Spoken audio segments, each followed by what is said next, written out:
বন্যা দুর্গত ফেনী জেলার বেশিরভাগ এলাকা চরম ক্ষতিগ্রস্ত। সড়ক যোগাযোগও প্রায় বিচ্ছিন্ন। লাখ লাখ বিপন্ন জীবন চেয়ে আছে কেউ ত্রাণ নিয়ে বাড়াবে সহায়তার হাত। এমন বিপন্ন জীবনের দিকে সহায়তার হাত বাড়ালো এমজিআই।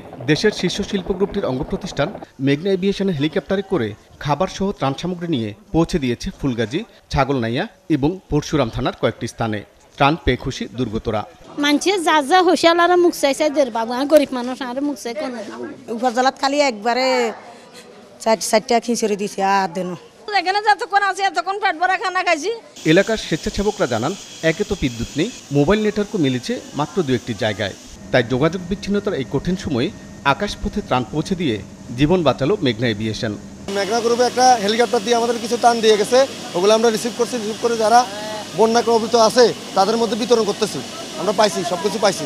আমার অ্যারাউন্ড ফুলগাজী, অনলি ফুলগাজী সদর ছাড়া বাকি সব জায়গাতে হচ্ছে পানি দ্বারা একেবারে তলিয়ে যায়। যে মেঘনা গ্রুপের এভিয়েশন এয়ারক্রাফট হচ্ছে যে যায় আমাদেরকে, এবং কি আমাদের রবির একজন এমপ্লয়ি যায় গিয়ে আমাদেরকে উদ্ধার করে নিয়ে আসে। ফেনী শহর থেকে শুরু করে এই অঞ্চল সম্পূর্ণটা পানির নিচে তলিয়ে গেছে।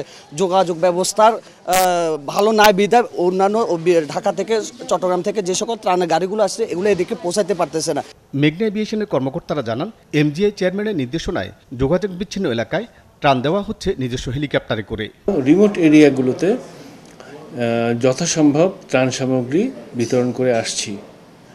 এছাড়াও আমরা পাশাপাশি যে সকল ওইসব এলাকাতে যেসব বয়োবৃদ্ধ বা অসুস্থ ব্যক্তি আছে তাদের অনেককে আমরা রিকভারি করে ঢাকায় নিয়ে আসতে সক্ষম হয়েছি এবং আমাদের এই কার্যক্রম চালু থাকবে। এমজিআই কর্তৃপক্ষ জানায়, স্থলপথে যোগাযোগ করা যায় এমন দুর্গত এলাকায় জেলা প্রশাসকের মাধ্যমে কয়েকদিন ধরে আরও বেশি পরিমাণে ত্রাণ বিতরণ করা হচ্ছে এবং এটি চলমান থাকবে। জাহিদুল ইসলাম, ৭১, ঢাকা।